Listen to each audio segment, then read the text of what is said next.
pledge allegiance to the flag of the United States of America and to the republic for which it stands, one nation, under God, indivisible, with liberty and justice for all. Please be seated. All right, now we have an opportunity for citizen input for non-agenda items. If you're here and you want to talk about an item on our agenda, like the budget or purchase and sale agreement or such, now's your opportunity. Otherwise, we'll get to you when we get to that part of the agenda. So does anyone have anything for us right now?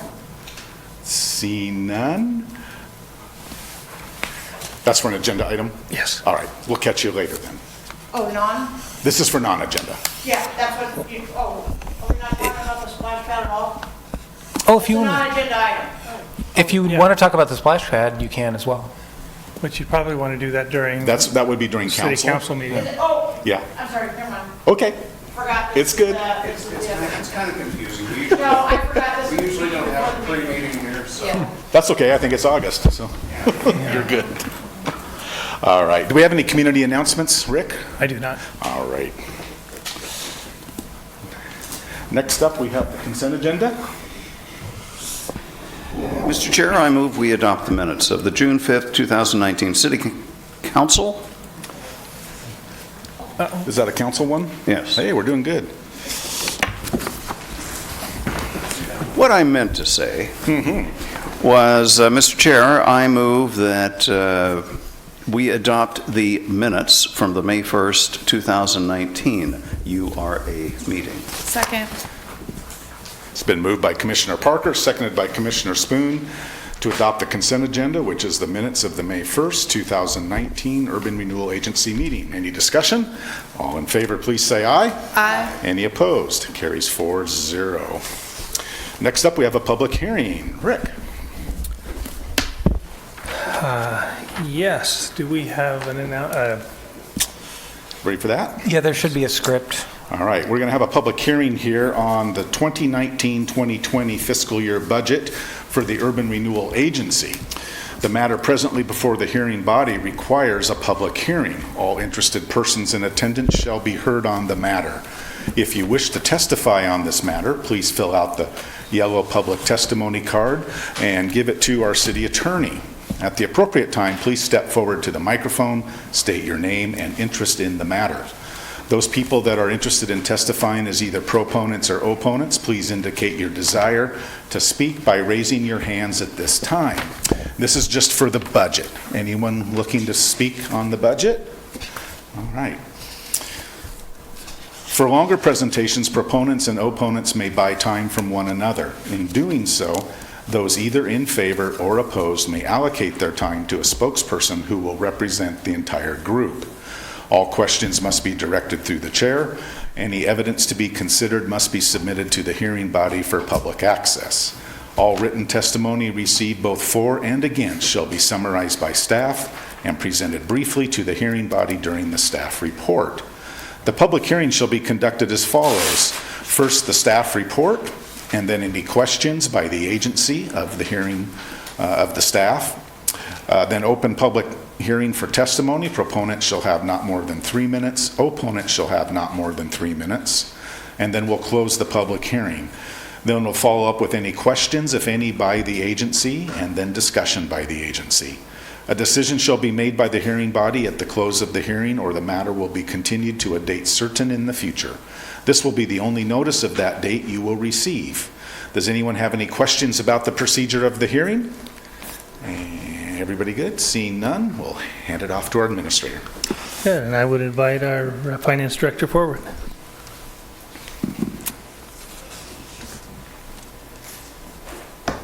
All right, good evening. Hi, Julie.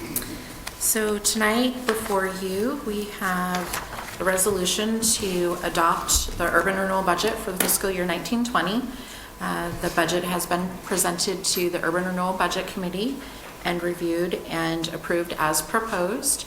So that is what is coming forward for you tonight. This resolution also categorizes and imposes the property taxes for the year. And the total appropriation for this is $9.223 million, of which 3.721 is URD General Fund, and a 5.502,286 is URD Debt Service Fund.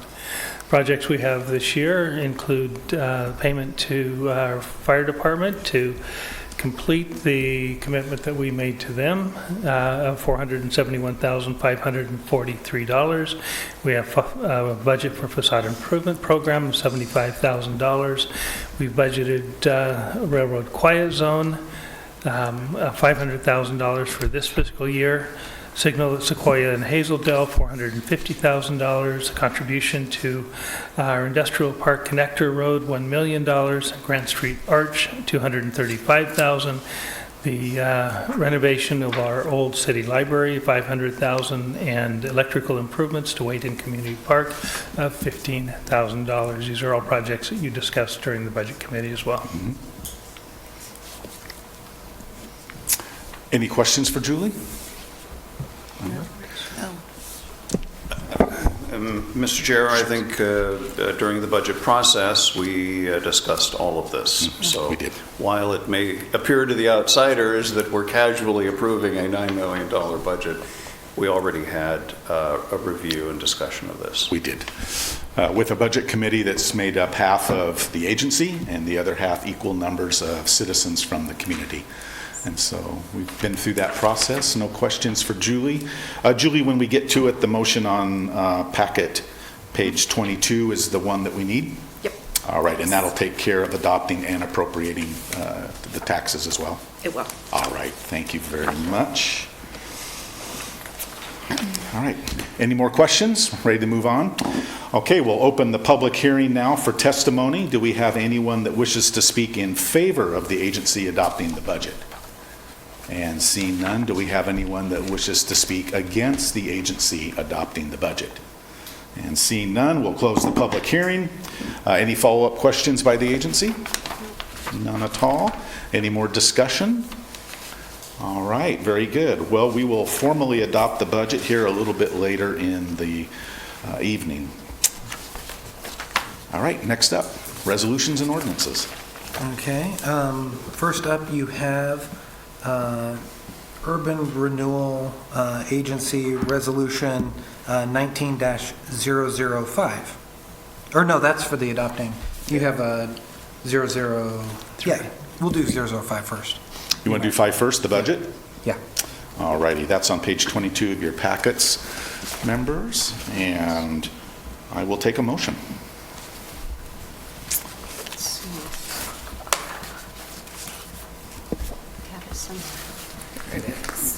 I'll make a motion. All righty. I move to adopt URR 19-005, a resolution of the Canby Urban Renewal Agency adopting the annual budget for the 2019-2020 fiscal year and imposing and categorizing taxes. And a second? Second. All right. It's been moved by Commissioner Spoon, seconded by Commissioner Height, to adopt URR 19-005, a resolution of the Canby Urban Renewal Agency adopting the annual budget for the 2019 to 2020 fiscal year and imposing and categorizing taxes. Any discussion? All in favor, please say aye. Aye. Any opposed? And it carries 4-0. Okay. Thank you very much, Julie, for the hard work in getting us through the budget, and to Rick for the hard work putting together a budget and doing all that you do to make it all happen. I want to do 03. Appreciate it greatly. We had a great team. What? Okay, so you want to do that one with the 03, approving that? Yeah, let's- Okay, so next up on resolutions and ordinances, you have URR 19-003, approving a minor amendment to the Canby Urban Renewal Plan by adding approximately 3.71 acres of land to the plan area boundary and amending section 600.c sub 3 of the Canby Urban Renewal Plan to add properties to be acquired by the Urban Renewal Agency. Yes, as you may or may not know, the agency has the authority to increase the size of the district by a maximum of 1% of the total acreage within the district. This proposal would add approximately 3.71 acres to the to the Urban Renewal District would result in a cumulative total of 4.54 acres, which is less than the 1%, 4.71 acres, so does fall within the definition of an action that you are authorized to take without seeking approval of all of the agencies that could be affected by this. And Rick, can you remind us in general why we're amending? We're making room. We're making room so we can work, and it gives us a connection between what we expect will be a future pathway between the existing urban renewal district and Highway 99, and it's a first step in a very long process, multi-year process. Right. Thank you. Any questions of the agency? Yeah, I've got one for Rick. Rick, without this action and its subsequent construction of the access road, would we be able to carry out our mandate of continuing to expand to its complete build-out the Canby Pioneer Industrial Park? No, the short answer is no. We have pretty much exhausted the capacity on Sequoia, which is our other access road to our industrial park.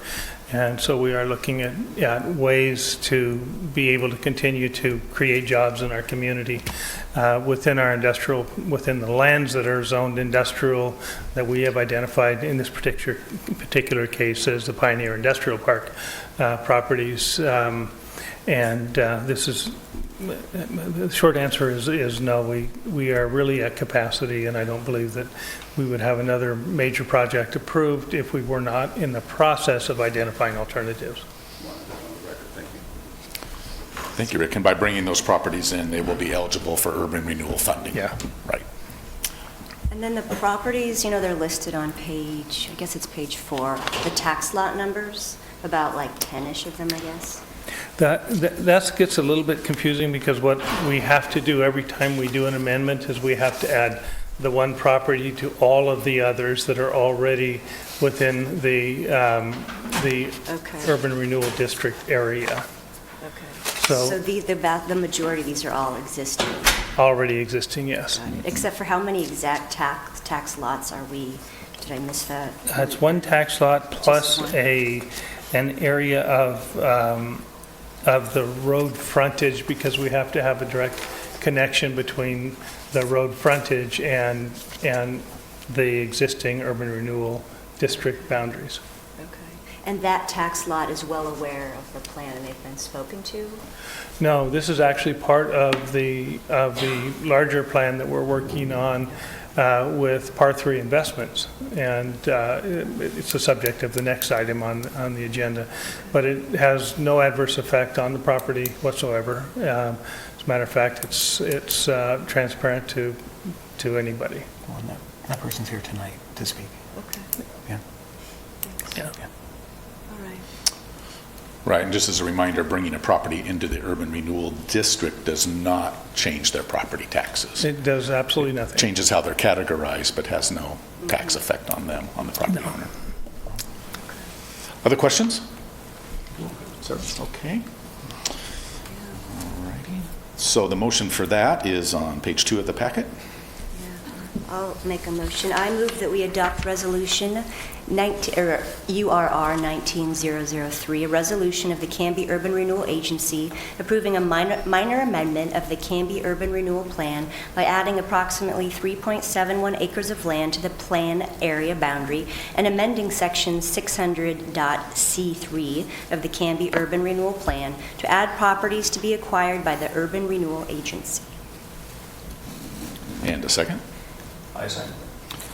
It's been moved by Commissioner Haines, seconded by Commissioner Parker, to adopt Resolution URR 19-003, a resolution of the Canby Urban Renewal Agency approving a minor amendment to the Canby Urban Renewal Plan by adding approximately 3.71 acres of land to the plan area boundary and amending section 600.c parent 3 of the Canby Urban Renewal Plan to add properties to be acquired by the Canby Urban Renewal Agency. Any further discussion? All in favor say aye. Aye. And any opposed? Carries 4-0. Thank you. Okay. And next up you have a similar resolution, or at least one related to it. It is URA 19-006, and it's for approving a purchase and sale agreement between Par 3 Investments LLC and the Canby Urban Renewal Agency, and authorizing the agency director to sign all documents necessary to complete that purchase. Yes, thank you. I brought up on the screen a PowerPoint presentation that I will review with you as I go through this presentation this evening.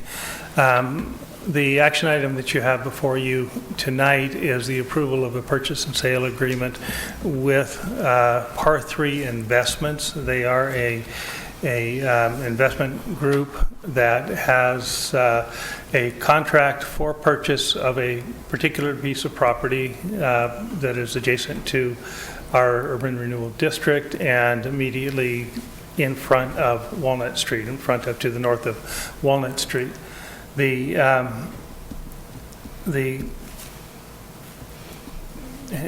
I go through this, you'll understand a little more clearly. So I just want to make clear today that the completion of this purchase and sale agreement is contingent on Par 3 Investments completing their purchase.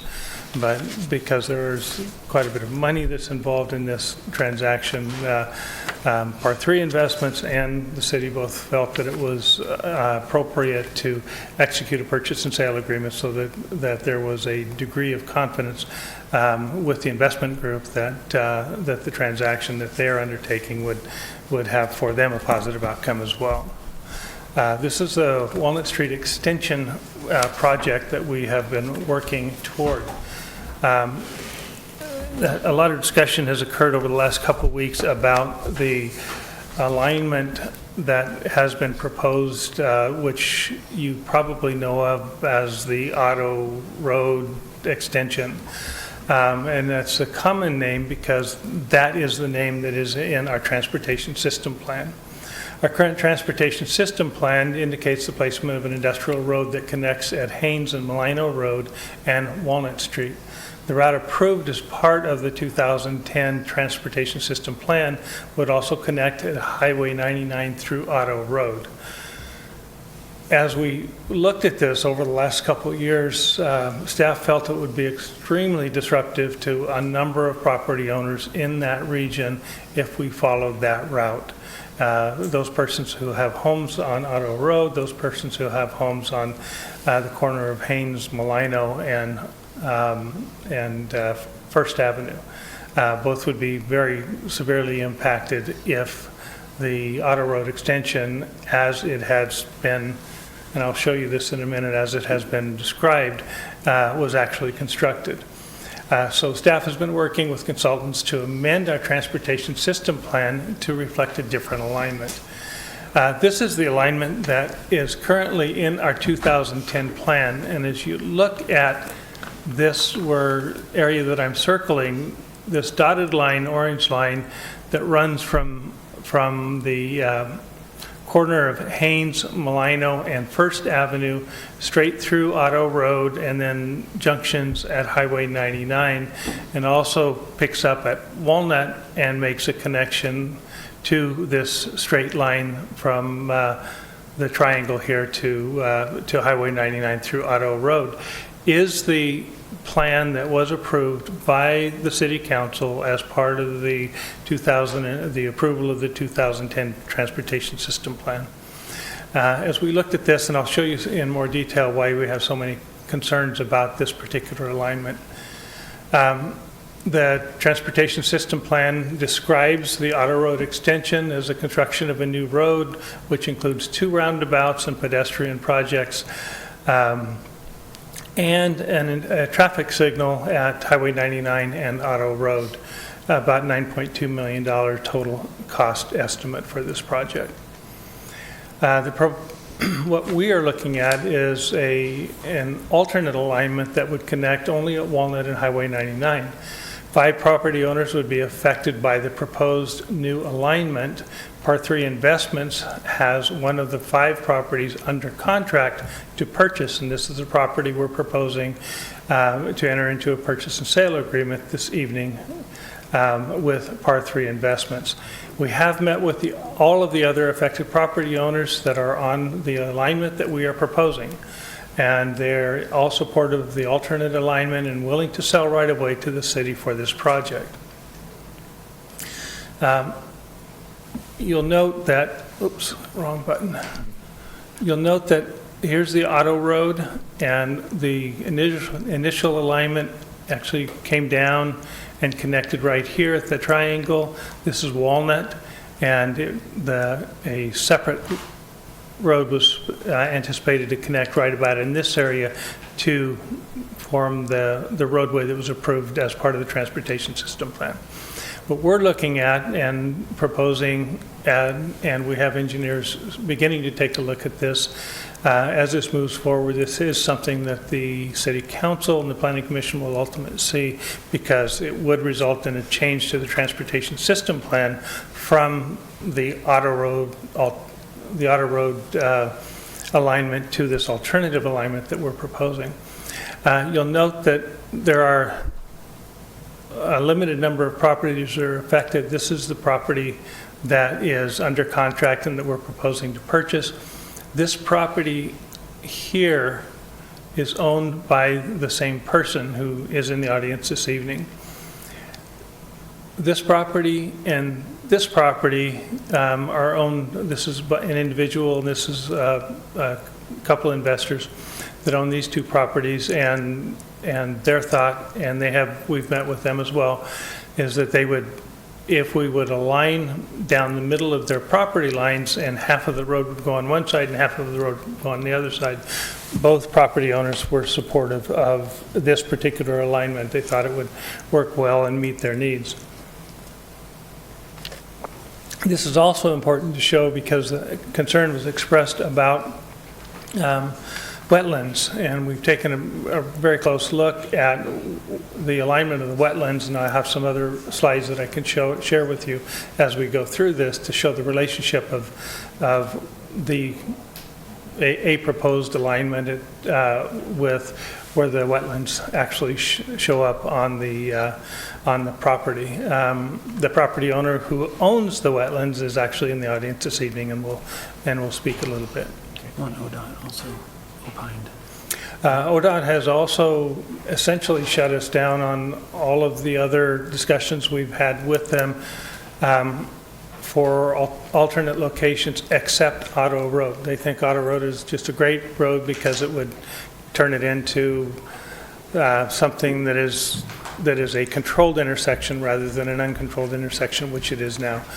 We disagree. We think that the Auto Road alignment is just a bad alignment. They like this approach in our preliminary conversations because the property owners on this side are willing to give up one of their deeded right-of-ways and to Highway 99 as part of the overall transaction that we would be doing with them if this project ultimately moves forward. Just to give you a sense, and I apologize for the lack of quality, but here's the wetlands. This is that location of a potential alignment in relation to where the wetlands sit on this particular piece of property.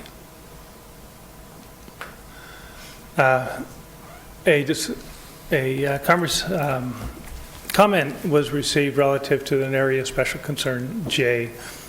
Staff is aware, and we have been aware, and we've had numerous conversations with the majority property owner in area of special concern J, including the property owner who owns the area that's going to be most challenging to develop that has the wetlands on it. We're aware of this special concern and believe that the presence of a signalized intersection on Highway 99 to serve the area once developed will be a critical piece of infrastructure to support that development. We recognize the area of special concern. Residential property developed, when fully developed, will add significant traffic to the area roads when it builds out. The proposed new road alignment would redirect much of that traffic away from the roadways to the south of the development and toward Highway 99, and would be served at Highway 99 with the traffic light, improving overall safety in the area. A significant portion of area of special concern J has been earmarked for medium and high density residential, which means that we'll have an potentially even greater impact on our roadways. And this is the alignment that we are looking at and proposing to ODOT ultimately, and proposing to you through the public hearing process will address a great deal of that, because it will allow traffic to move in a direction other than the most congested area, which is back towards the industrial park. Showing as a map, this is the area J, area of special consideration. Here's Walnut Street, here's Otto Road, and this roadway would run in an area like right in this region right in here. This is a description of Area J. One of the most important, I think, descriptors here is the discussion of medium and high density residential land, minimum of 12 acres of high-density residential and a minimum of 15 acres of medium-density development. That could have a very significant impact on transportation if we're not advanced planning for it. These are the wetlands as delineated by the U.S. Department of the Interior, Fish and Wildlife. This is the particular wetlands that is the subject of concern. We are aware of it. We've seen in aerial maps that there are some great opportunities to design a roadway and a road path that will miss that wetlands area and will give us, in fact, a very functional roadway. Staff is aware of the wetlands on private property and understands environmental reviews required before development can occur on the site. I would add that these environmental reviews are required anytime we do a major project like this. They're just a function of the project itself. The analysis would be done as part of the development concept plan. Preparation would occur prior to the adoption of a final alignment and would be in conjunction with the development of the development concept plan. Here's a description of site number 6, pond with the dam to its north for water retention. Edges have been fenced and landscaped by the owner. A private property pond, the owner is here in the audience today. Trail around the pond has been maintained through black bear plants, water supply from springs and drains into the Willamette River through riparian environment, fresh and transparent water. That's the description of the wetlands. Proposed purchase from Par 3 Investments, and this is our Clackamas County maps, and it shows the approximate location of outbuildings here, and this will become important as I go through this. This is the property that we are proposing to enter into a purchase and sale agreement. This is the property that is owned, the largest single landowner in the development concept area, who again is here this evening and will share his thoughts. Looking at this from an aerial perspective, you can see again where that wetlands sits in relation to the proposed roadway, which would run basically this through here, around, and then follow this property boundary. Close-up view of that gives you kind of an even better sense of the opportunity to move across here and then connect down. This is the third property owner that would be affected. We've met with them, we've had conversations, and they're supportive of the design concept that we are proposing. And then this is the final property owner. They're also supportive of that design concept. Why are we so concerned about the existing Otto Road alignment? If you look at this is a picture of Otto Road. And if you look at the location of the housing and the development on Otto Road,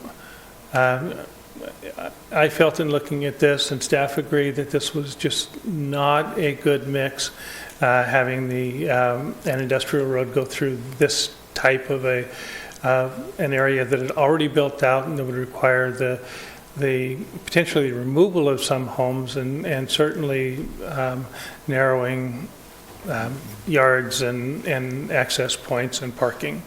So it just didn't feel like a good location. Same thing here as we look at Haines Road, Mulino, and First Avenue. This in our transportation system plan was supposed to be a big roundabout. And if you look at that, it would have adversely affected this house, this house, this house, and property up in this area as well. And so it just didn't seem to me to be a good fit to be able to be sensitive to the needs of our community residents and yet push a development like this through on them. In summary, we are working with the transportation engineer to develop the technical information so that we can propose an amendment to our transportation system plan for a Highway 99 connector road that will be much less impactful than the existing adopted alignment. It's in progress and this will be brought to you at some future date when we have all the technical information available. An industrial road in a residential area, and this was another point that was raised, is not uncommon. Examples in Canby include Sequoia and our Sequoia Grove apartments, 170 units that we just authorized. South Ivy Street, all the way from Highway 99 to the Molalla River, the south extent of our urban growth boundary. North Elm Street, right through the middle of town, Southwest 13th Avenue from South Ivy to Burke Parkway, running right past the high school, and Highway 99 from one end of town to the other. So we have some significant examples. One advantage we would have in this particular project is we would actually be able to design a road to be complementary to and not conflicting with the surrounding development. Staff is aware of the requirement for environmental review, including impact of wetlands, before a final alignment is determined. We're aware of the requirement to address the area of special concern J requirements. The evening's request, I would remind you, is not for the construction of a roadway, but rather for authorization to purchase property from Par 3 Investments as a first step in the acquisition process of right-of-way for what will become, we hope, a future project. That concludes my remarks.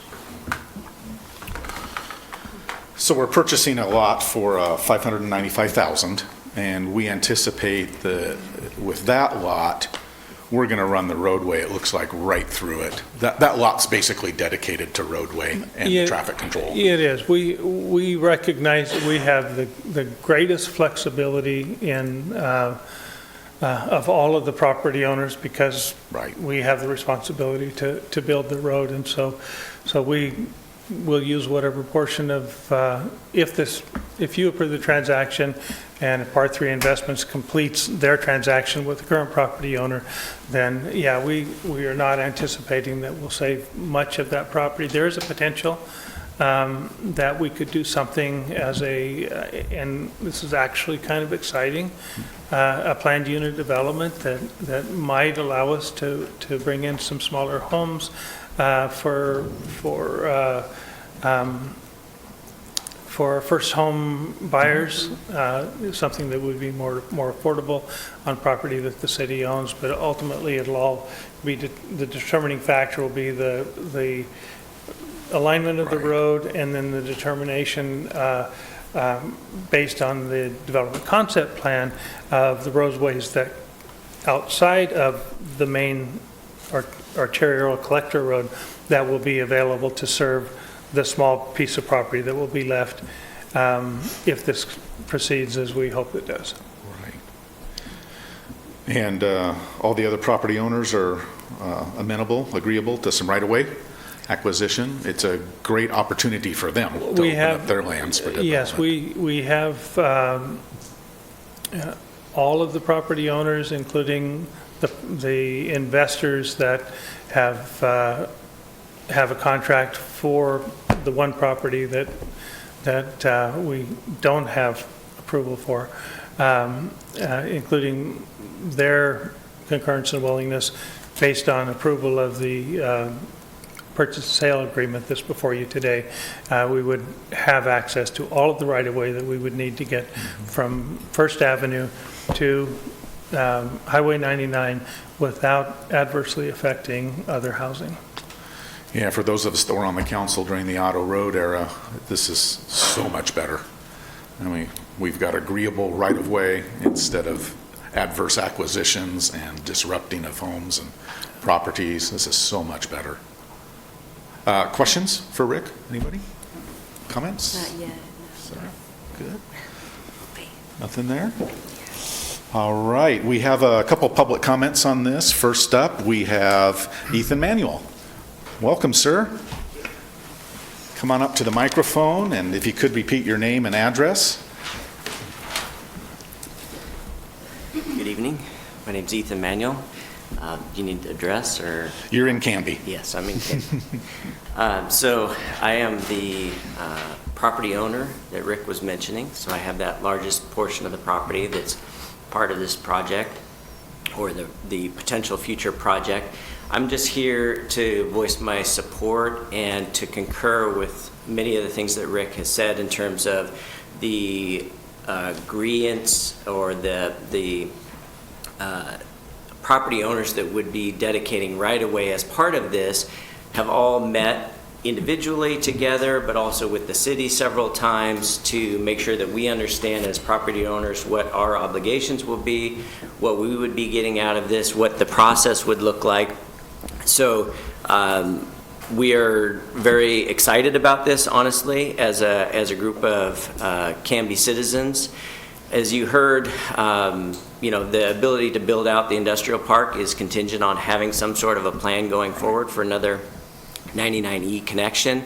This has been under discussion where to put it for a long time. As you said, the Otto Road connection was identified at one point in the TSP.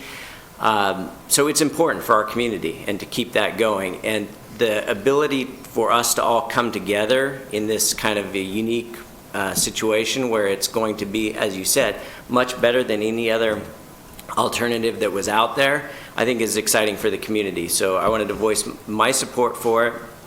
At the end of the day, this is the first step in that process, and there are many other steps that will come before you or the council or the Planning Commission. So this is the first step, but an important step. And at the end of the day, when we look back on this years down the road, I think we will recognize this as a significant point for the community. So if you have any questions for me as a property owner, I'd be happy to answer those, but those are my basic comments.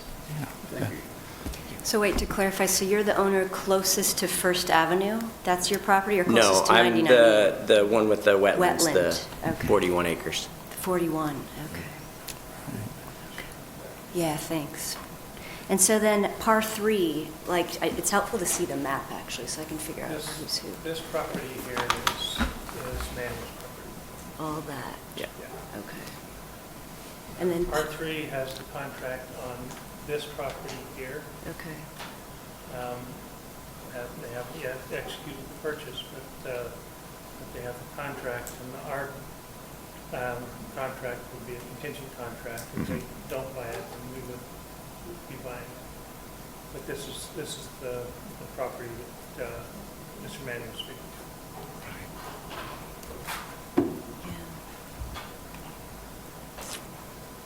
to. Any other questions for Mr. Manuel?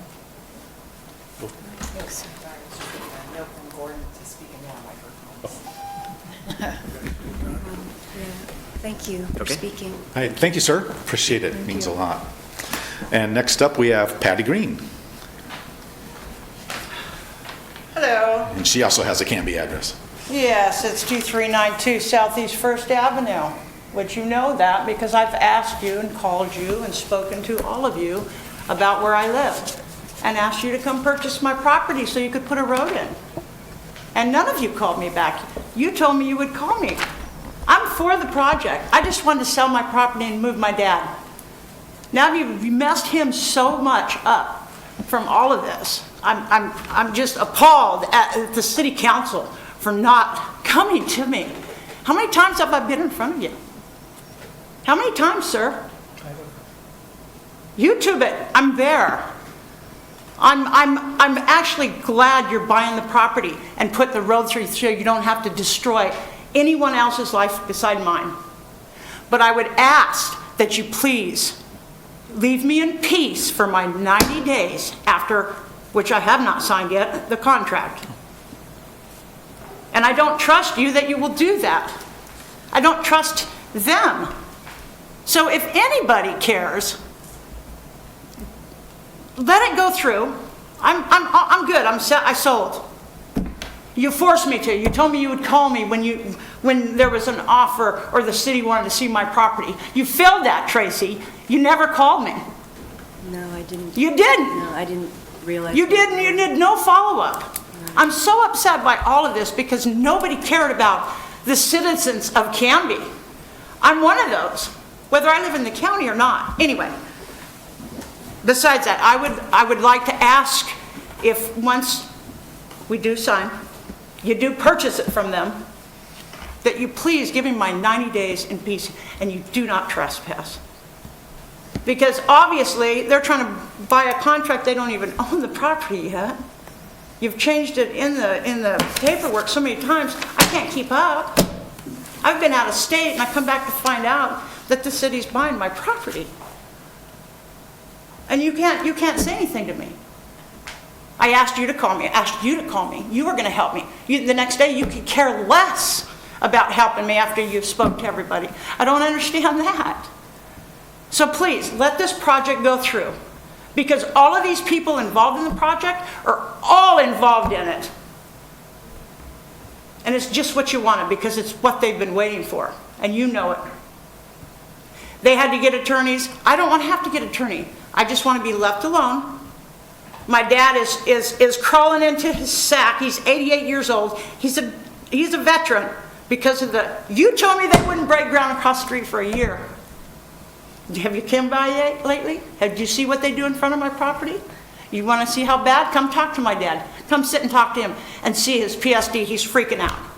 He can't even function. I can't get him out there soon enough. Give me my 90 days without bothering me, without flying over me, without walking on it. Please. All right. Thank you, Patty. Appreciate the comments. Next up, we have Nicole Plott. All right. And you also have a Canby address. Yep, I live right next door to Patty.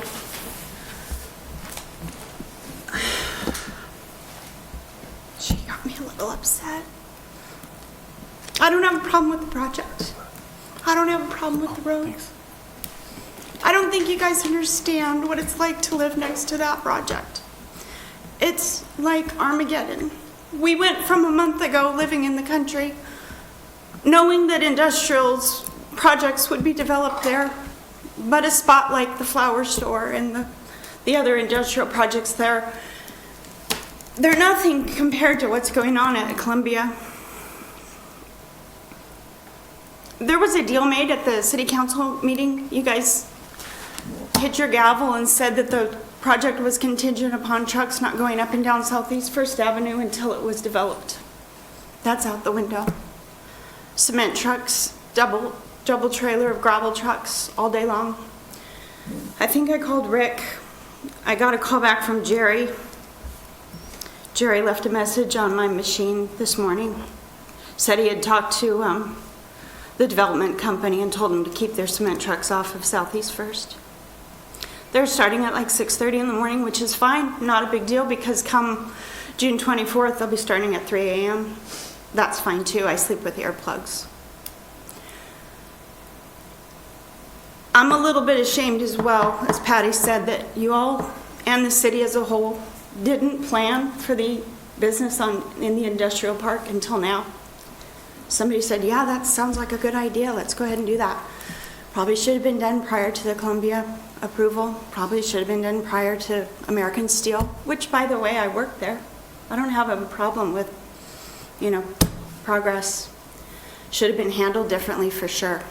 And now that it's here, I would just ask that the rules that that were put in place upon the approval, that everyone agreed to, the citizens, the council, and even the development company, follow what was decided on, specifically to use Walnut to Sequoia and not go on Southeast First. I mean, how hard is it to put up 2 signs? One, when they pull out of their main driveway on Southeast First, they hang a left. Instead of going straight, they need to take a left on Walnut. Takes them around to Sequoia, and Sequoia hits 99E. The other sign, when you get off 99E and you hang a left like you're going to go to Fred Meyer's, instead of taking a left on Hazeldale, put a sign right there that says Columbia Truck Route, keep going on Sequoia. That's easy. Why is it not done? I think that it's frustrating when decisions are made here and then they're just let go and people choose, companies choose to abide by them or not, but it's the citizens that have to deal with them. So I would just ask that you guys would honor what was agreed upon and help the rest of us who live there live in peace. It's not peaceful, anything but. Okay. Thank you, Nicole. And one last thing as I'm walking away, I don't want to use any more time, but I would hope the city would consider that once you do purchase the road and you have excess property that you don't need for the road, I think it would be fair and honorable thing to offer that to the surrounding property owners for purchase. Just a thought. Good. It's a good thought, good option. It's only going to be a little strip of land. It wouldn't bother you guys any, probably.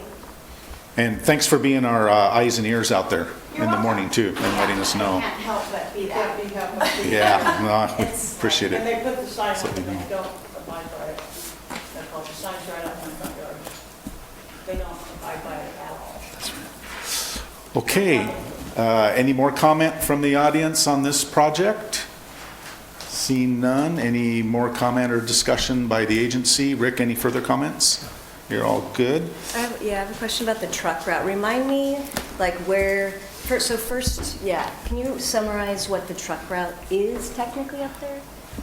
Yeah, we had required, and we have been in active communication constantly with Columbia Distributing and their subcontractors. The stipulation was that the contractors and the subcontractors not use First Avenue to Hazeldale, that they turn at Walnut, and until First Avenue was improved. It has not yet been improved yet. We have entered into an agreement, a development agreement with the Columbia Development Distributors, Columbia Distributor Development Company that you probably remember, where we are going to work with them to improve our side while they improve their side of the road, but that's probably something that's another month away. We will continue to do what we have been doing, which is communicate. Jerry has spoken with the county because it's county road still, a good portion of it. And we have submitted an application to ODOT to have the speed zone established on First Avenue at 35 miles an hour. That is right now it's an open speed zone, and so there isn't a limit. So we filed that application with ODOT. It takes some time to review it, as in several months. But that application, as I had promised you, has been filed. And so we're doing what we can, and we can't station someone there 24 hours a day, but we do the best we can to police them and to call them when we identify. One of the problems we did have, and we think that we've helped to resolve it a little bit at least, is that some of the traffic that we thought was Columbia Distributing was actually one of the other developments on the corner of Hazeldale and First, Active Water Sports. And so we are trying to work with them as well. They have no limitation in their approval for going on First Avenue. That was not included as a condition of approval. So we can't technically force them to do anything, but we've asked them to be good neighbors. So our code enforcement, when they're out there, I mean, not code enforcement, but the police, they can ticket for a truck violating the truck route? No? Actually, Jerry told me that was the next step. I've got his message recorded that he's talked to Perlo, and if they don't stay off first, that the next step will be enforcement by the police department. So, We'll have to take a few steps in order to facilitate what will be known as an absolute truck route, in order to basically, you have to have that in place before you meet the statute in order to then cite for that. And so the development, you said, of First Avenue in about a month, that'll get started? The estimate was that construction would start on it in August. And we're hoping that in fact is the case, that we'll see improvements on First Avenue. The road will be widened to 22 feet, and new roadway will be constructed. It will be to an industrial standard. And so it will be a significant improvement over what it is now. It will not be the final roadway because it really is a temporary fix until the development between Hazeldale and Walnut goes in and they do their own half-street improvement. Then we'll see a wider street overall. But for now, that's the best that we can accomplish with the tools that we have available to us. And then if the purchase agreement goes through with Par 3 and everybody, it works out and the alignment is essentially approved, what's the timeline? Like, how long would it be approximately? We're a good 3 to 5 years out from having that road done. We have to update the transportation system plan. That requires an engineering study.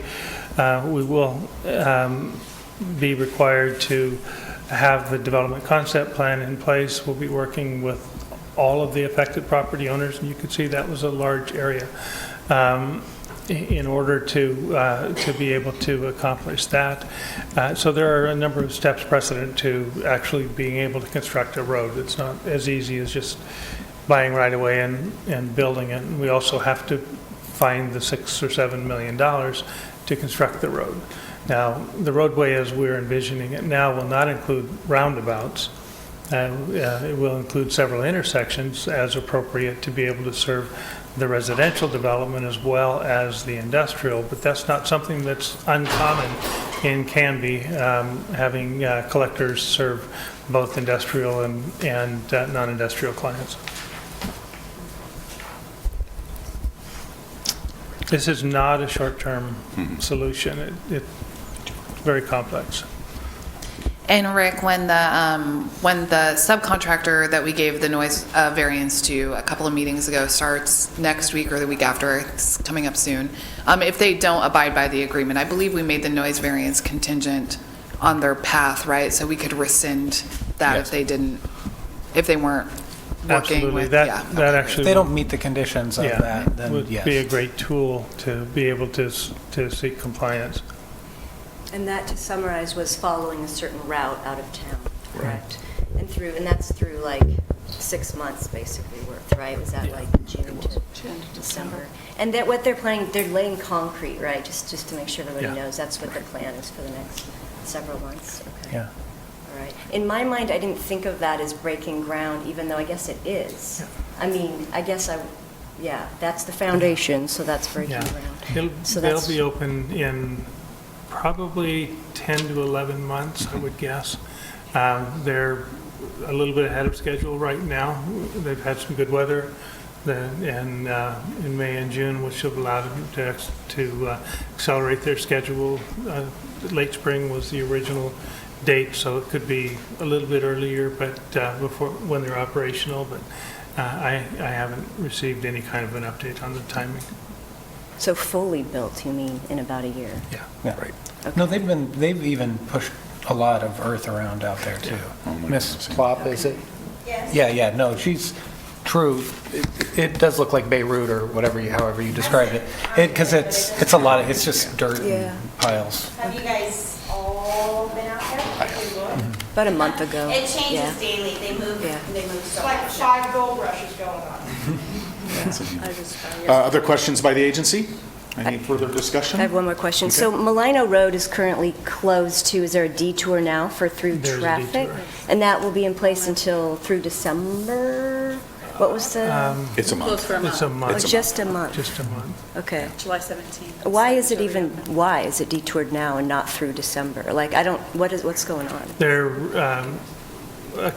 one of the requirements that Columbia Distributing had was improving Mulino Road, adding sidewalks to Okay. streetlights and have street improvement on Mulino Road. So this is what's occurring now. Got it. Okay. Yeah. They're Got doing it. their street improvements there. Okay. Okay. Good. Any other discussion, questions? The agency? All right, the motion's on page 16 of your packet.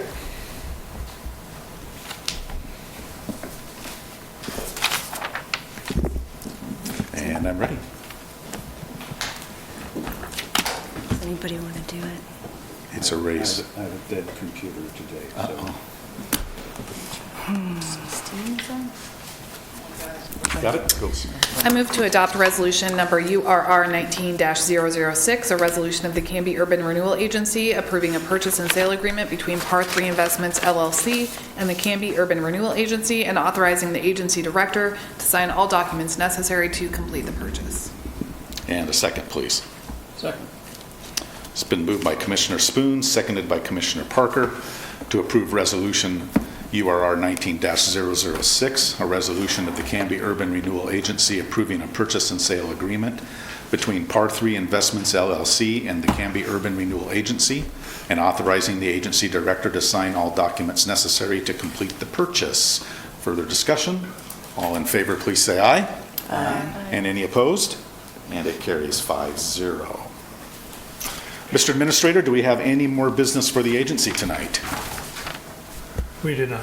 All right, I'll take a motion to adjourn. Well, action review really fast Oh, is that you've approved the consent agenda, you've adopted URR 19-005, adopted URR 19-003, and now you've adopted URR 19-006. all right, thank you. And now a motion to adjourn. So moved. And second, been moved by Commissioner Hensley and seconded by Commissioner Spoon to adjourn. All those in favor, please say aye. Aye. And we are adjourned. Canby, we will take a quick break for about 3 minutes as we rearrange cameras, rearrange signs, and stay with us. We'll be right back. Thank you.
Welcome, Canby, to the Canby City Council meeting of June 19th, 2019.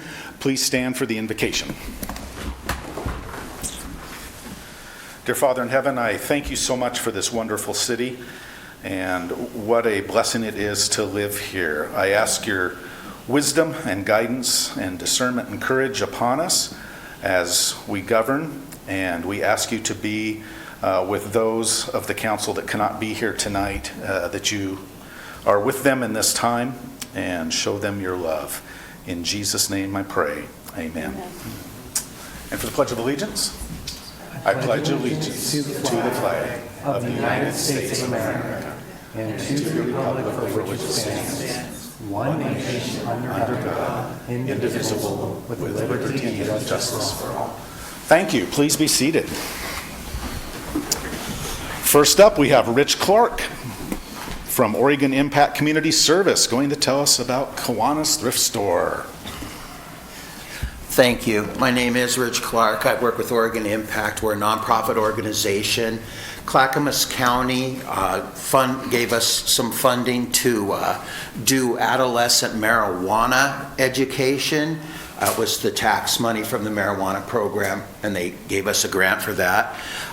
What we did is we created information packets, and we went around to the businesses of various communities.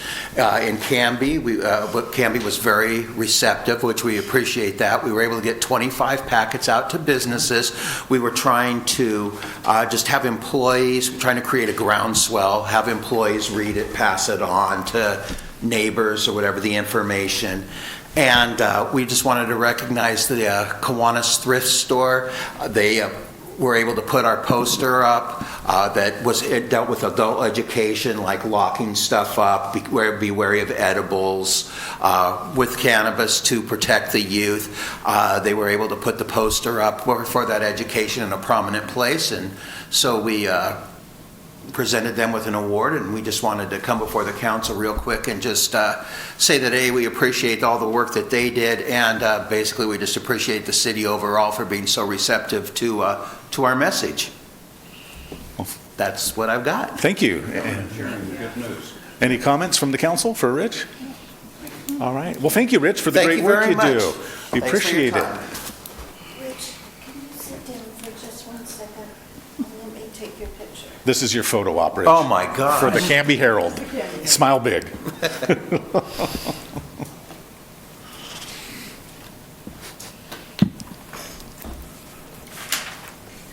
There you go. Wow. There you go. Thank you so Thanks, much. Rich. We sure appreciate all you do. Under communications, do we have anything, Rick? We do not. We do not. Next up, we have citizen input and community announcements, and Patty Green would like to talk to us about a splash pad. Okay, positive things here. Okay, first off, this is about the splash pad. So I think it might be a good idea if you're gonna kill, and I only have 3, so you have to pass them around. We'll share. Willing to share. And I know it's for the kids and stuff, and this gentleman did a huge 42-acre park in Tigard. And he did little fairy doors and houses after a gentleman that went around for years and drew fairy houses.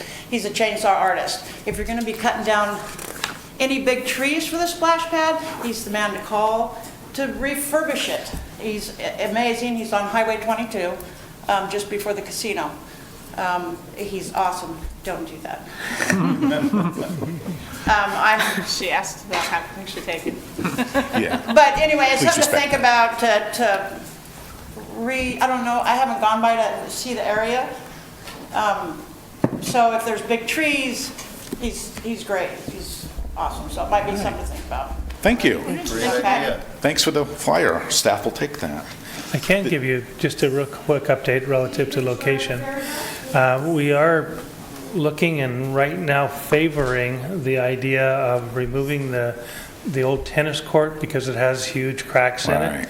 Removing it and then placing the splash pad and the tennis court is 4 times as big as the splash pad, but if we could place it strategically, and that'd give us an opportunity to put some covered seating area between the children's play area and the splash pad, so better visibility for the parents with their children, ability for the children to run back and forth between dry play things and wet play things, and it would keep them close to the activity. So rather than moving them to the north corner, which could have involved removing trees, we think we have a good solution. I've had some preliminary conversations with Jerry Nelzine about scheduling our Public Works crew to do the demolition and removal, and then we would be looking at probably 2 years to bring back the tennis courts as new tennis courts. Maybe by then, since we have removed them, they would become STC eligible again. We'd have to check on that, but that's kind of my thought right now. So we accomplish 2 things with one motion. We get rid of a dangerous condition, and then we replace it with something really good. Very good. So that would mean, just a side note, so that would mean if anybody wanted to play tennis, they'd use the schools. They'd have to Those use would the be schools until we get, our tennis courts really aren't usable anymore. They're, unless you want to risk twisting the ankle. And the cracks, and I'm not exaggerating, there are cracks that are filled with asphalt that are about this wide. Yeah.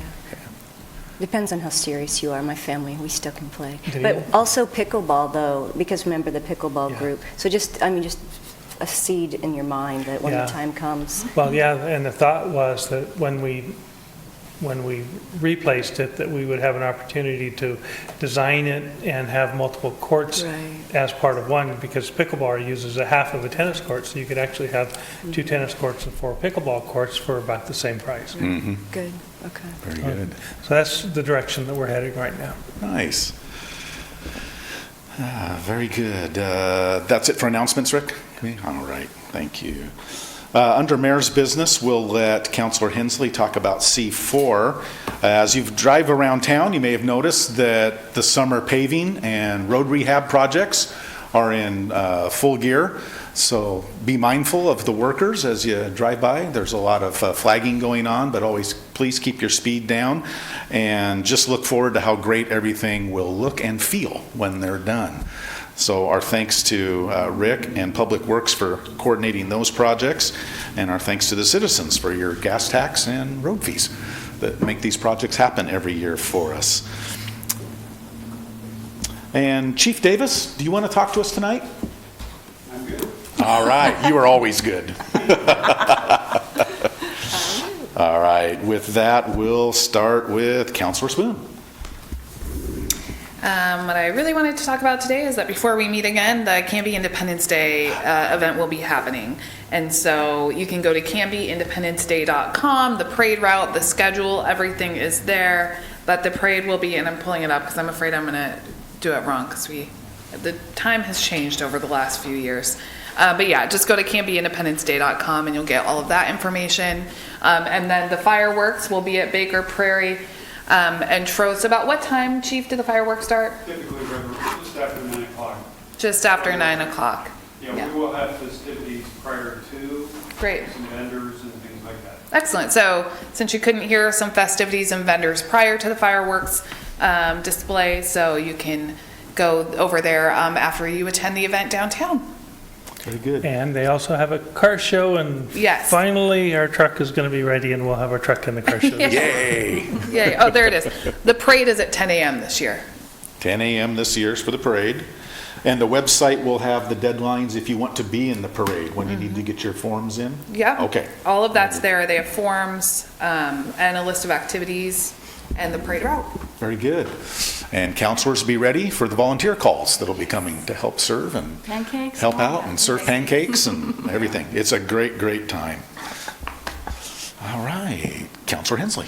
Thank you, Council President Dale. I actually don't have a complete, robust report. I didn't know I would be reporting on C4 tonight, but I will say that Mayor Hodson and I did attend the retreat. I wish they wouldn't call it that because we were in meetings all weekend, but at least we were in a pretty place.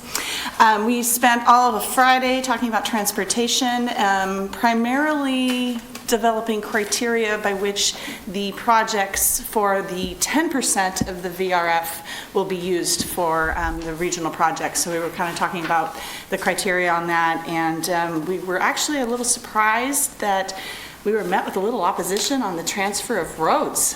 Even though only two cities in the county don't have county roads within their city limits, it was not a priority for some. So we're still having conversation about that, because as you know, we of course want our roads and we want them up to our standards. So that conversation I think will still continue. And then Saturday we spent brainstorming ideas around housing. So we'll have a more robust, detailed report next time. And that's all I have. Thank you. All right. Mr. Parker. All right, well, just a couple of quick things. Last meeting, I told you about the Historic Landmark Commission getting another grant, this time to do the historic survey. And since then, they received yet another grant, this time for cemetery cleanup. Wow. So I think they have gotten every grant that they have applied for with the exception of one. So yay for them. The Adult Center, and just for everybody's reason on why we have a liaison to the Adult Center, is because the city owns the building. Ironically, not the property underneath it, but we own the building. So they are very excited to hear my stories about the city council. Somehow they just think that's great entertainment. But I tell them I do need to know information from them to bring back here, you know, specifically in terms of the facility. Do they need anything and that sort of thing? And, you know, I say a lot of things, and sometimes I don't really expect anyone to pay any attention. But I think some of us remembered last time on a rather routine thing, I just happened to mention one of my pet projects, which is honoring transit riders by actually getting a program of having bus stops out there so people can sit down and get out of the weather. Right. 3 of the people on the board of the Adult Center said, I saw that, and that's the best thing you've ever said. Ever. Ever. The bar is a little low for me, I admit.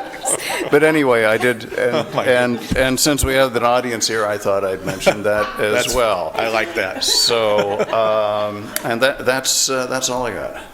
That's That's very the best good. thing you've ever said. Why stop there? Yeah. Very good. Councilor Height. So I went to Todd Gary's retirement party. I Yes. dropped in for a short while to say goodbye. So Yep. that was nice. So I wish him well. And then the summer reading program at the library began June 1st. It's for babies through seniors in high school. It lasts all summer. So if you've got kids, sign them up. And then the library's hours will be shortened. They'll be closed on Sundays beginning July 1st. Correct, Rick? Yeah, it'll actually be the June Sunday just 30th? before. June 30th, thank you. Yeah, so wanted to announce that. Yeah, And to kind of coincided with the schedule. got it, Yeah. okay. Yeah, that's all. All right. Thank you. Next up, we have the consent agenda. I'm ready this time. And it's the right one. Mr. Chair, I move that we adopt the minutes of the June 5th, 2019 City Council regular meeting and to approve the amendment to the city attorney employment contract. Second.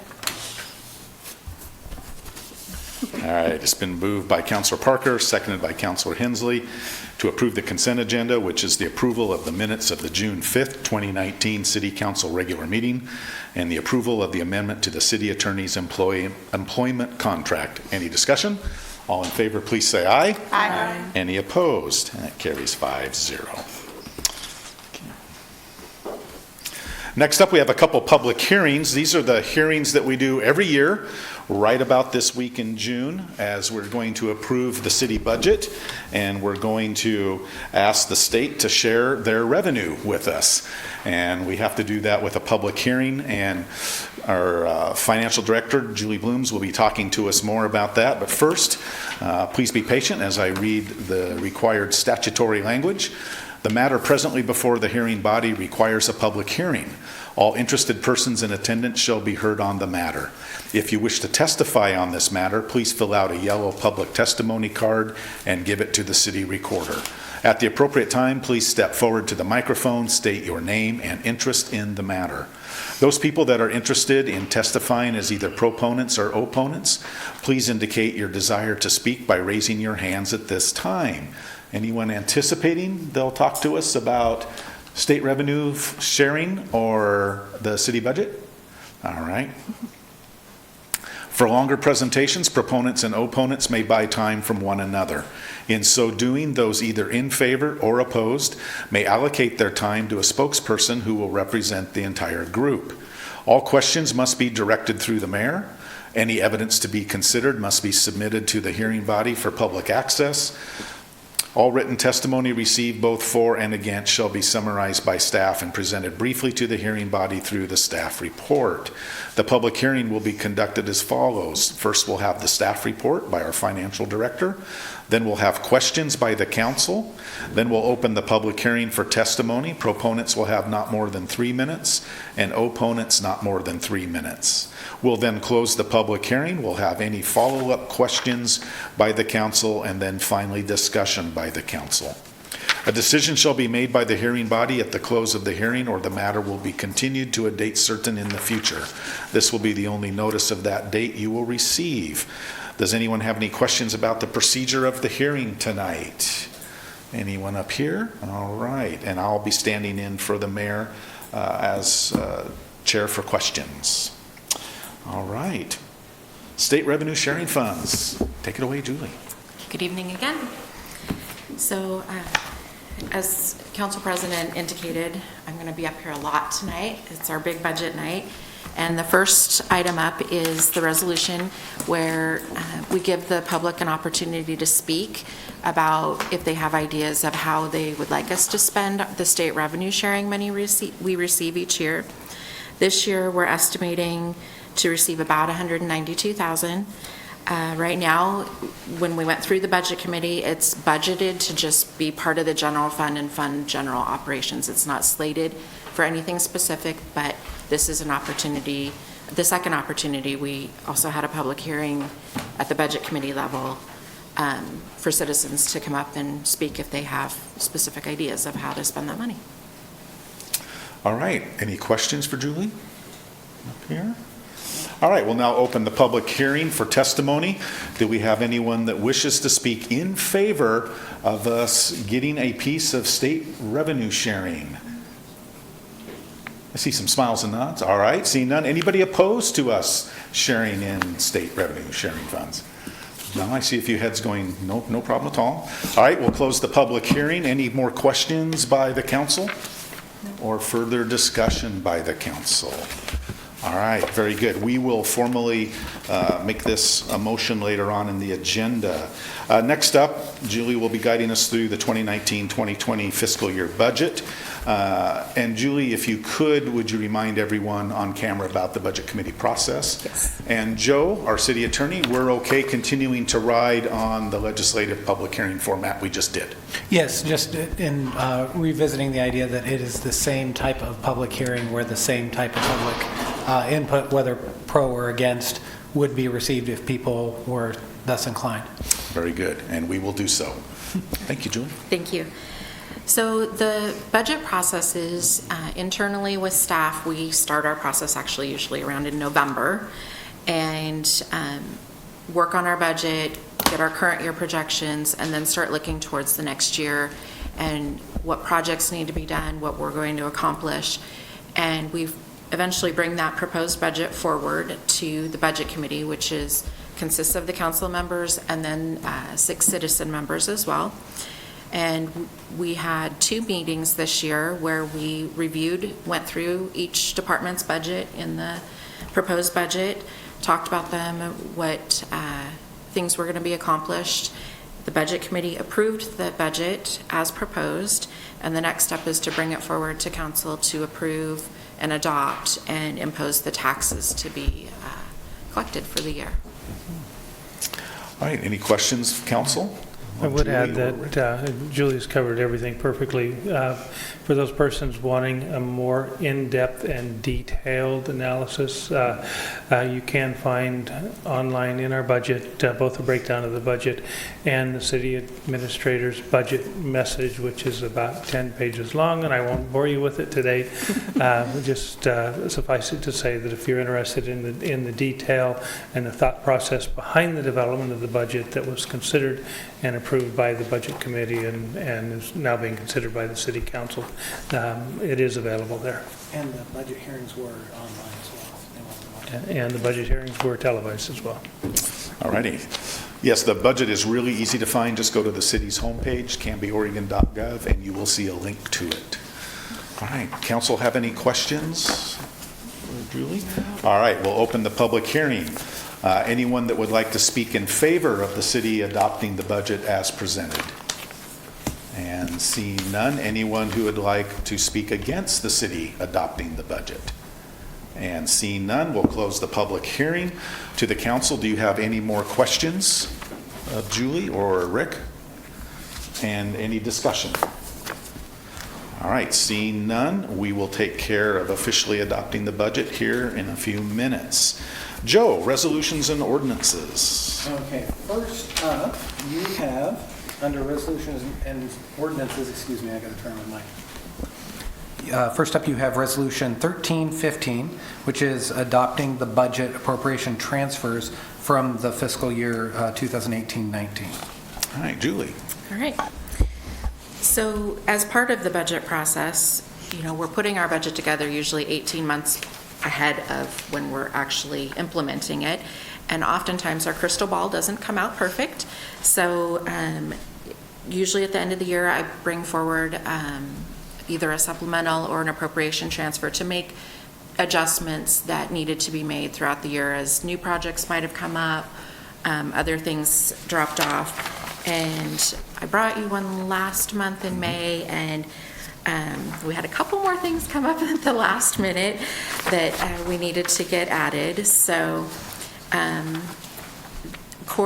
our collection agency just continues to be phenomenal, and so their cost goes up, but so does the revenue that they're bringing in. They're doing a fabulous job for us. In the general fund, our not allocated personal services, we had a very beloved employee resign at the last minute, and we needed to do payouts and that sort of thing and cover that. And we also have another long-term employee who will be retiring next week, so that's where that money comes from. In the library, this special payments, the way this works is all the books that are in the Friends of the Library little nook area, as those are sold, the library collects that money for them, and then we cut them a check once a month or once a quarter. Well, again, they've been doing really well, and so they've collected more money than we budgeted to be able to cut checks to pay them. So we just need to up that expenditure authority, but there's the exact revenue to match it too. In the sewer fund, just a little higher costs in our sewer billing costs. We've just printing, mailing. We do a lot of activities with our utility billing, and that's coming in a little bit higher than what we thought. And then in our facilities fund, the utilities are coming in higher this year than what we had originally thought they would, budgeted. So we just need to do a transfer for $10,000 to cover the utilities for the rest of the year. So. All right, any questions of the council? I just have a comment, actually. It's pretty cool that the Friends of the Library are making so much revenue, because their footprint is like a third of what it was in the old building, and they're still their book sales are higher. It's well done. It is. Economy of space or whatever you call it, but yeah, it's good. Yeah, book sales in court. Is there some sort of correlation? I don't think so. You can read about your that book one. while you're waiting in court. Yeah, anyway, don't overthink that one. Yeah, right. All right. So any discussion? All right, the motion is on page 1 of your packet right after the agenda. Go ahead. Go ahead, Sue. I move to adopt Resolution 1315, a resolution adopting budget appropriation transfers for the 2018-2019 fiscal year. And a second? I'll second. It's been moved by Councilor Spoon, seconded by Councilor Hensley, to adopt Resolution 1315, a resolution adopting budget appropriation transfers for the 2018-2019 fiscal year. Any discussion? All in favor, please say aye. Aye. And any opposed? Carries 5-0. Next up, you have Resolution 1316, and that's verifying city has met requirements to receive the state shared revenue monies that you had the public hearing on just a moment ago. All right, Julie. Okay. Again, this is one of those annual resolutions. The state requires that in order for us to receive state shared revenue, we have to provide at least 4 out of the 7 or 4 out of the 6 services that are listed at the top of the resolution, and we actually provide 5 out of those. So we've met the criteria, and we just have to certify to them that we have met the criteria to receive the revenue. All right, very good. We provide police, street, sanitary and storm sewer, planning, zoning, and subdivision control. Sound right? Mm-hmm. Those are the services we do that qualify. It looks like you're estimating about $20,000 for cigarette, $290,000 for liquor, and just about $1.3 million for highway taxes. Sound Correct. About right? Yeah, it really is a very big help to the city. Any discussion, questions for Julie? All right, motion's on page 4. Mr. President, I move that we adopt resolution number 1316, a resolution verifying that the city of Canby has met the requirements to receive state shared revenue money. And a second. Second. All right. Been moved by Councilor Hensley, seconded by Councilor Height to adopt Resolution 1316, a resolution verifying that the city of Canby has met the requirements to receive state shared revenue money. Any discussion? All in favor, please say aye. Aye. Any opposed? And it carries 5-0. Next up, you have Resolution 1317, and this is actually following that, which is now declaring that the city is going to actually elect to receive these funds. You've just stated that you meet the requirements, but you still have to technically receive them. Okay. Anything on that, Julie? I think Joe said it quite well. All right, the motion's on page 6. I'll make the motion. I move to adopt Resolution number 1317, a resolution declaring the city's election to receive state revenue for the fiscal year 2019 and 2020. Second. It's been moved by Councilor Height, seconded by Councilor Spoon to adopt Resolution 1317, a resolution declaring the city's election to receive state revenue for fiscal year, 2019 to 2020. Any discussion? All those? No, but this one tickles me all the time because I just am imagining what city says they would not like their share of money. I don't think there's every any. year. If they miss the deadline, like if they're snoozing or something. Right, I mean, yeah. I don't know. Every year it makes me laugh. This is a good one. Yeah. All right, anything? All right. All those in favor, please say aye. Aye. Any opposed? Carries 5-0. Next up, you have Resolution, this is a big one, 1318. Yep. This is adopting the budget, and making appropriations, and imposing and categorizing tax for next fiscal year, 2019-2020. Anything to add, Julie? I will just add that our taxes fall under the general government limitations, and the tax rate for the city is 3.4886 per 1,000 of assessed value for our permanent tax rate, and the swim center levy is 0.49 cents per 1,000 of assessed value. The total appropriations for all city funds is $29,691,315. And the detail is on the back of the resolution, how much is appropriated to each fund. So. Right. And that as well all went through the budget committee earlier in the year. Mm-hmm. Any questions for Julie on that one? I just want to point out to our listeners and to the audience that Canby's tax rate does not change from year to year. We don't increase it, we don't decrease it, but the amount of revenue that we receive does go up as the valuation of the city goes up.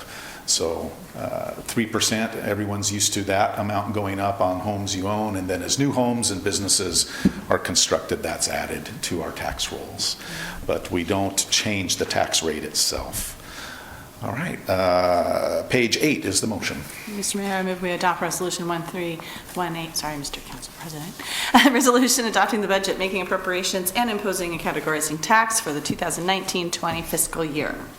Second.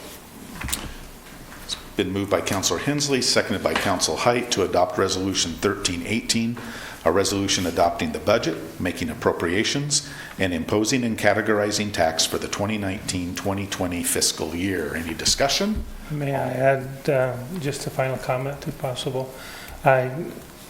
This is the 30th year that I've presented a budget to a governing body, and it looks like the last year that I will be presenting a budget to any governing body. This was a really difficult budget. We had a number of challenges that we had to address through the budget process. Julie did an extraordinary job. We worked very collaboratively in finding solutions to some pretty challenging issues that we needed to resolve in order to present to you the budget that you have before you this year. I'm really, really proud of Julie and her staff and the work that they've done. And I'm actually quite proud of this budget and relieved that it's my last one. So thank you. Yeah, I cannot emphasize to the audience enough how much work goes into putting together a budget. The work almost starts tomorrow after we approve this one. The work starts for the next year, and all of the really hard work and pain and soul searching and tough decisions that Rick and Julie and the staff have to make that happen. And they present it to the budget committee in a manner that's just outstanding. It makes our job easy, the clarity that it's presented with.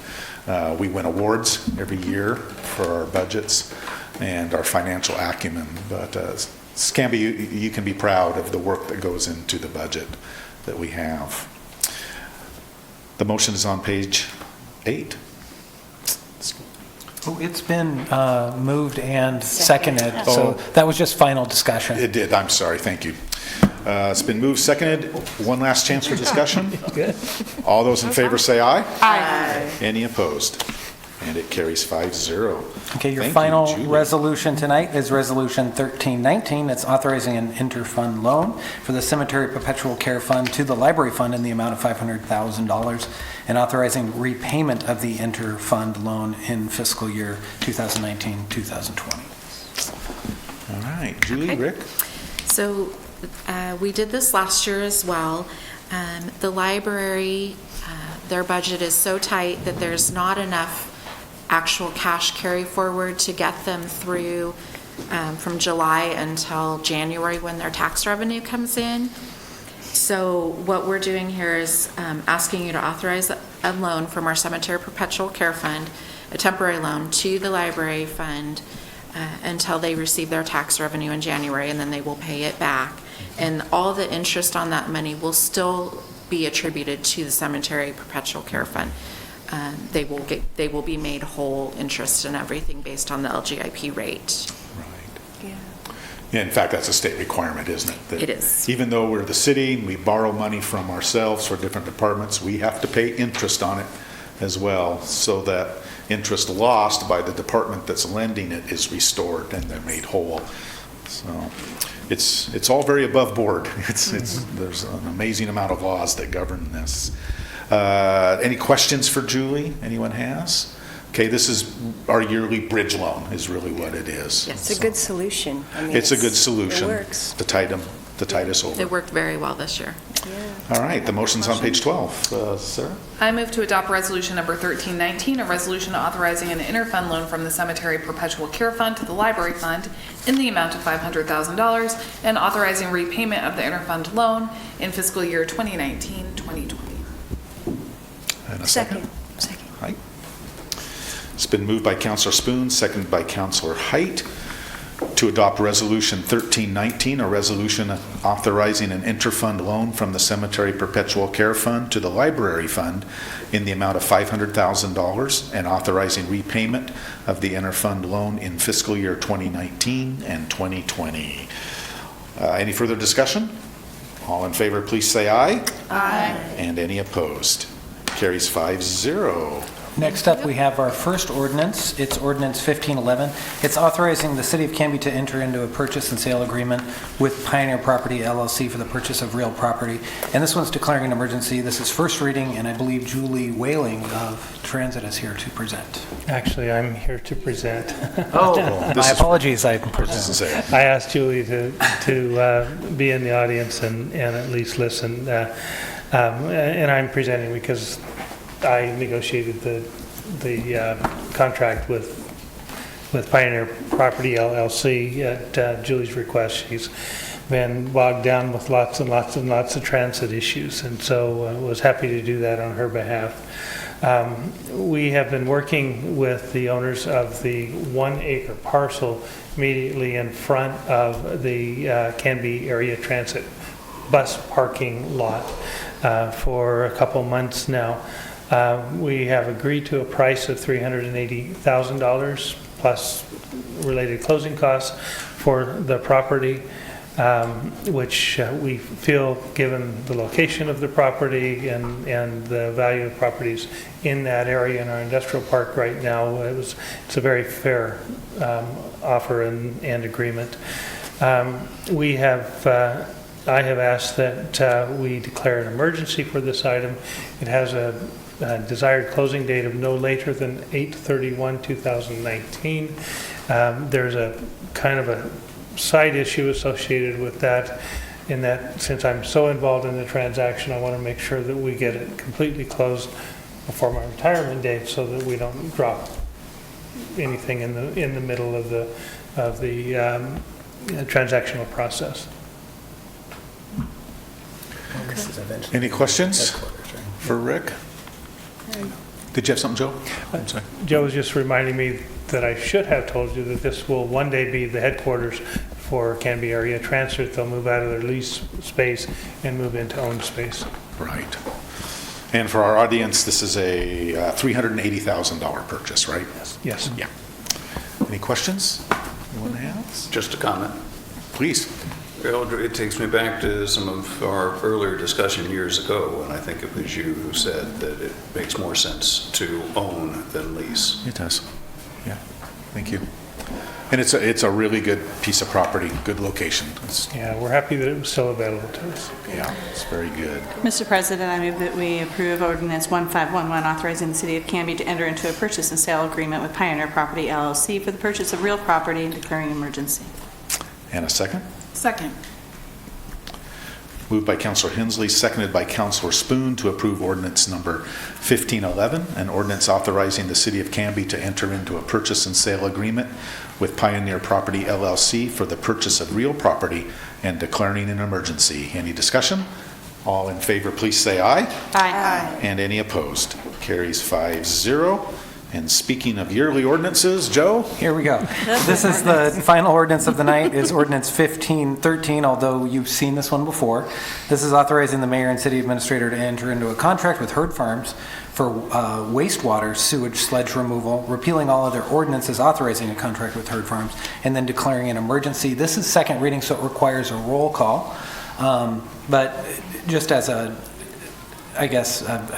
piece of history, this has come to us ever since our sludge dryer didn't work out for us. We've needed a way of getting rid of our sludge, and Herd Farms has stepped up, and they've given us a great deal on removing tonnage of this sludge year after year, and so we continue because they're really the only game in town, and they give us the best price.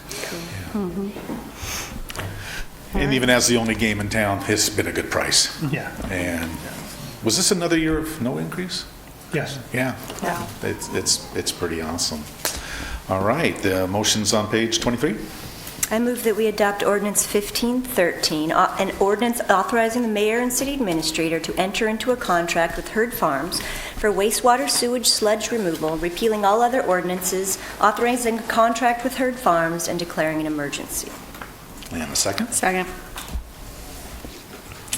All right, it's been moved by Councilor Height, seconded by Councilor Hensley, to approve ordinance number 1513, an ordinance authorizing the mayor and city administrator to enter into a contract with Herd Farms for wastewater sewage sludge removal, repealing all other ordinances authorizing a contract with Herd Farms, and declaring an emergency. Take it away, Joe. Well, this will be a roll call vote, so Councilor Height, Aye. Councilor Parker, Aye. Councilor Hensley, Aye. Councilor Dale, Aye. Councilor Spoon. Aye. So it passes 5-0. Thank you very much. And that concludes resolutions and ordinances. Under new business, we need to come to a consensus on whether we should cancel the July 3rd, 2019 City Council meeting. Heads are going to go Sounds up good and to me. down or sideways. Everybody agreeable with that? It does stack up a pretty good agenda on the 17th, but we traditionally do take this one off. Everyone good with that? Joe, is that good enough? Yes, a general consensus of head nods is perfect. All right. I would remind folks that we do have, I believe, a special meeting on the 26th. 26th of June. For the hiring of administrator, and then also on July 10th. That's right. So, but it isn't necessarily for the public at large.